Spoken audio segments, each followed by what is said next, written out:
صلی اللہ علیہ وآلہ وسلم نے ارشاد فرمایا، جس شخص میں یہ 3 باتیں ہوں گی وہ ایمان کا مزہ پالے گا۔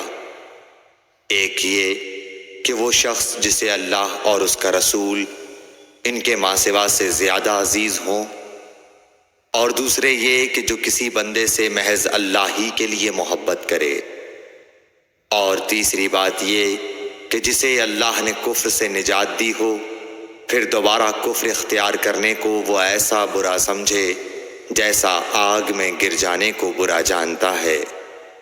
صحیح بخاری حدیث نمبر 21۔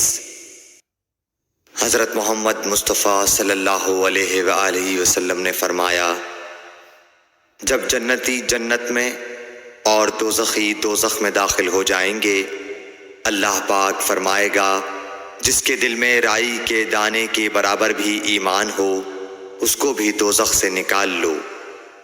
تب ایسے لوگ دوزخ سے نکال لیے جائیں گے اور وہ جل کر کوئلے کی طرح سیاہ ہو چکے ہوں گے، پھر زندگی کی نہر میں یا بارش کے پانی میں ڈالے جائیں گے۔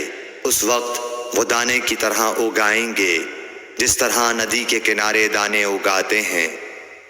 کیا تم نے نہیں دیکھا کہ دانہ زردی مائل پیچ در پیچ نکلتا ہے؟ صحیح بخاری حدیث نمبر 22۔